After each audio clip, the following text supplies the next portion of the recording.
Professor Emeritus of Agricultural Economics at the University of Missouri. Dr. Ikerd was raised on a small dairy farm. He received his BS, MS, and PhD from the University of Missouri. His is an interesting story as a professor because during his time, he spent the first half of his career in livestock marketing specialist. And that was the first part of his career. And then he has spent the second half as a professor on working on issues related to sustainable agriculture. In retirement, and may I add that from knowing Dr. Ikerd, he works harder in retirement than most people do with a job.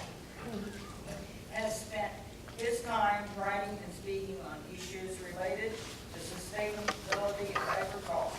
He is the author of 5 books. He's traveled 16 states, 4 Canadian provinces, and he does have some books out there for sale. So Dr. Ikerd, we're very pleased to have you.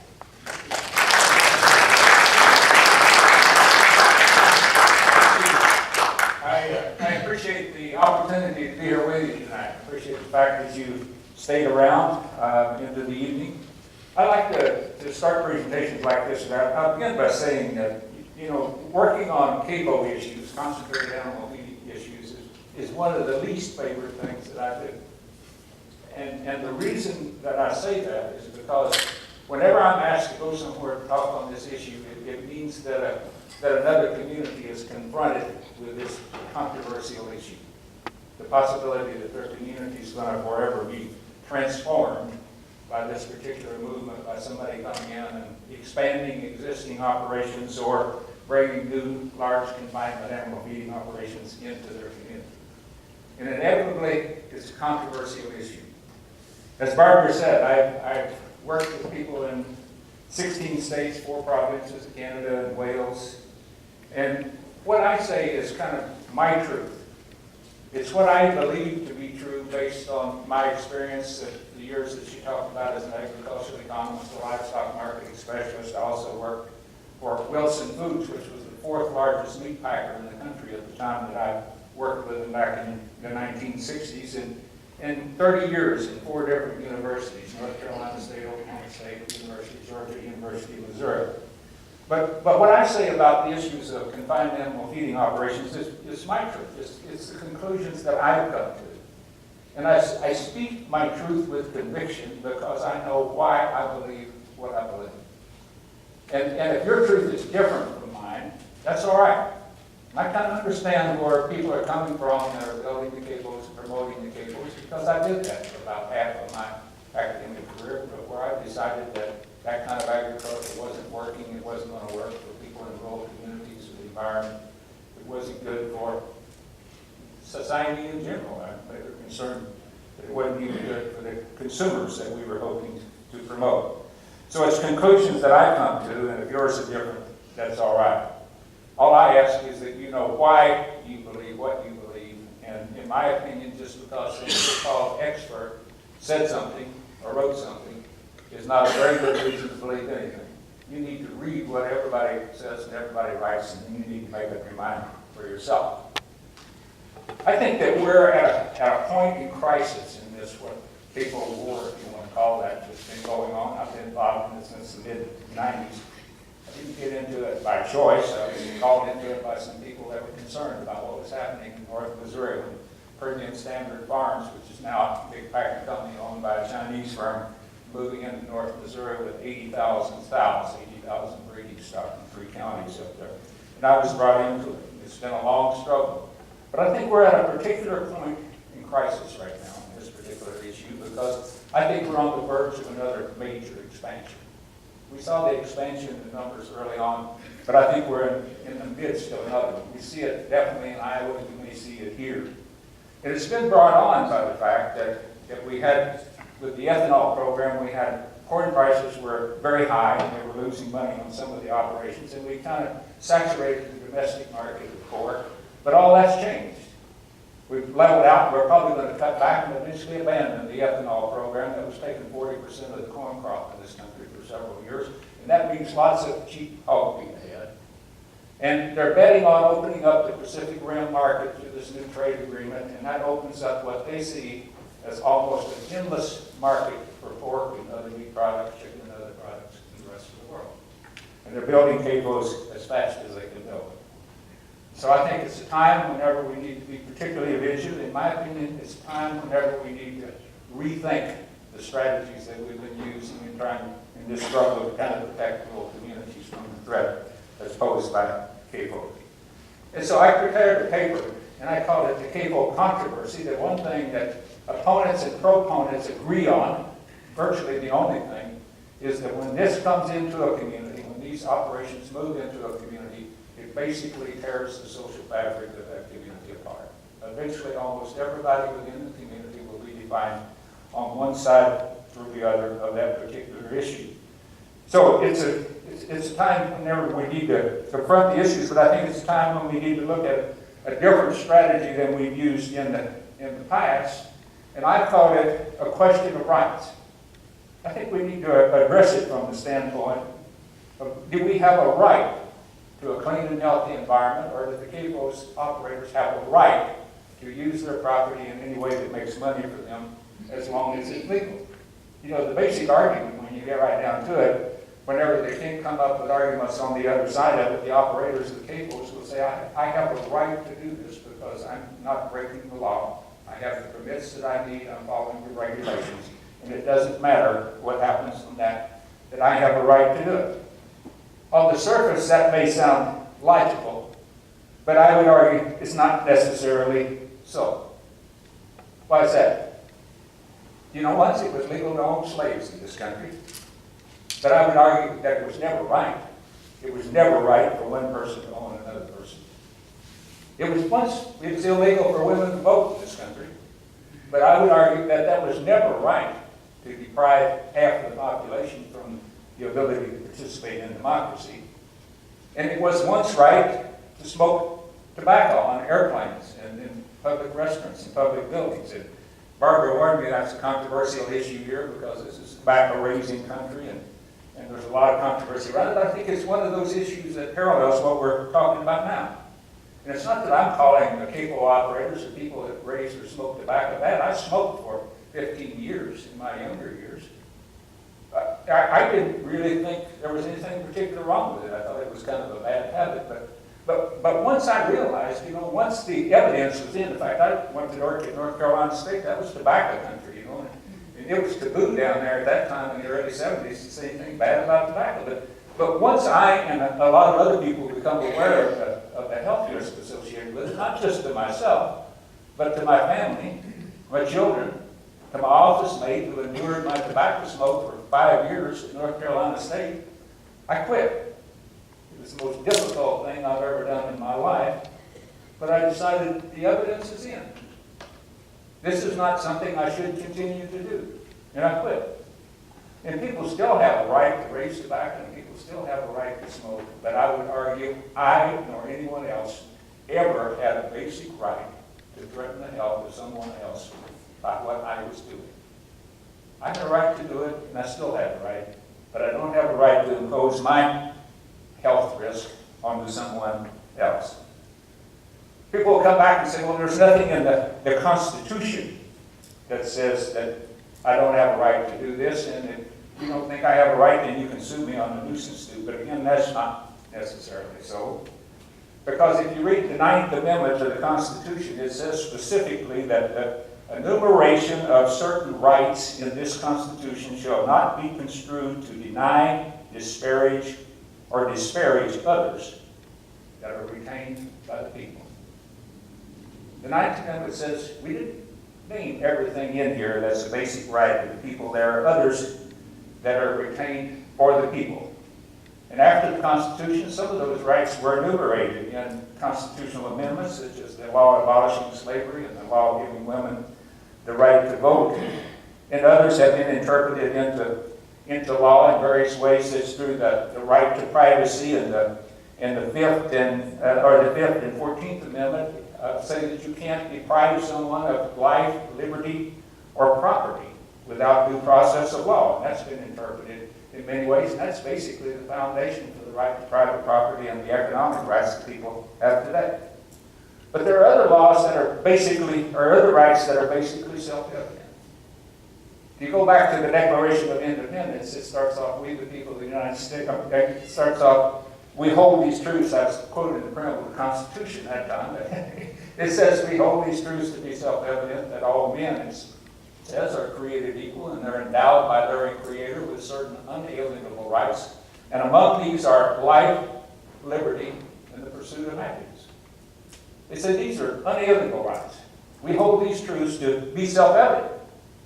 And I would argue they didn't see a need to put laws that were so, rights that were so self-evident. They didn't see a need to articulate those in the Constitution. They were held to be there as life, liberty, and the pursuit of happiness. And it went on to say that governments are instituted among men to ensure those rights.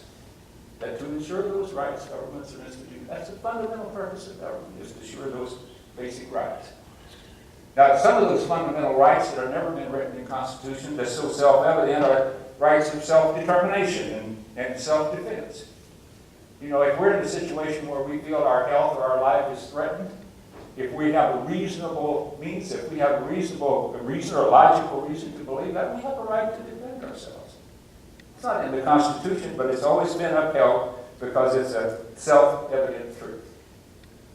I contend that the most self-evidence of those truths was in the Declaration of Independence when it says we have these self-evident rights of life, liberty, and the pursuit of happiness. What possibly can be more fundamental to the right to life than the right to clean air, clean water, and safe food? Those are fundamental rights.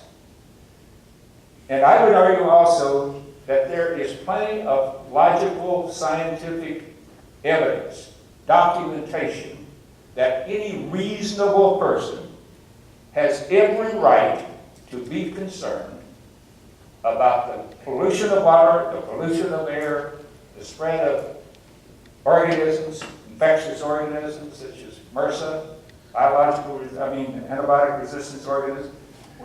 We have every reason to be a logical person to be concerned about our health and well-being if we're living close to or are affected downwind, downstream from a large confined animal feeding operation today. I think we have the liberty, if we have life and liberty, then we have the liberty to say that we can interpret for ourselves. We don't have to wait for some expert or some panel of experts to say, look, we finally agree that there's a health risk associated with this. I think we have the right to stand up and say, we have a right of self-defense and we're going by one means or another that we're going to defend ourselves. Not through violence, but through some legal means under a democratic system, we're going to find the means by which we can defend ourselves. The only argument against that up to now is that the agricultural establishment that defends the CAFOs have said the evidence is not clear and compelling. At last they admit that there is scientific evidence coming from credible sources, but they say there's not yet a scientific consensus that this is something that has to be regulated or something that has to be eliminated. Again, I go back to the tobacco defense. That's the situation in the 70s and 80s when I was in North Carolina. And in the early years, that was true. In the early years, even though there was some evidence of linking health risk to tobacco smoking and so on, the evidence was not clear and compelling. But eventually it became clearer and more compelling. And I would argue that the evidence today linking CAFOs to public health risk is stronger than the evidence was against tobacco when we first started the labeling and restrictions and requirements that eventually led to elimination of smoking on airplanes and other public places and public offices and so on. And if you want to find that evidence, I provided a paper to Barbara that has the links to the various references, and I've started relating to what I call the meta studies, where they reviewed many other scientific studies and put them all together. There was the Pew Charitable Trust put together a commission that issued its report after 2.5 years in 2008. And its basic conclusions was He says the risk of, they call it industrial livestock operations, but the risk of confinement animal feeding operations is unacceptable. Unacceptable in terms of the risk to public health, to the environment, and to animal welfare. And it says the effects are too great, and the scientific evidence is simply too strong to any longer ignore. And in 2008, they said, change must come, and it must be done now. 5 years later, the Johns Hopkins School of Public Health, the Lindbergh School of Public Health, went back and reviewed to see if the recommendations, the changes that they said must be made, had been made with government regulations. They found out that basically nothing of significance had been done to correct the issue, and in many cases, the regulations were even more lax today than they were in 2008. I think we're beyond the point of simply relying on human decency or voluntary compliance, as we call it in Iowa. They always come back and say, well, we want to wait longer, we have a voluntary compliance program. I think it's too late. You know, we've waited too long. For decades, we've been waiting for this problem to correct itself, for people to take into consideration the information, and for people to take voluntary action. I think the evidence is there. In 1998, there was a task force put together by the Environmental Protection Agency, and it was a group of scientists in the EPA that come together, and they were getting ready to sue the large corporations that had the capable contracts under the Clean Water Act. Because capable was covered by the Clean Water Act, and they were going to sue the corporations for being out of compliance with the Clean Water Act. And this was 1998. They did a study nationally, and what they found was 35,000 miles of streams in 22 states that had been polluted by cables. And they found groundwater that had been polluted in 17 states by cables since then.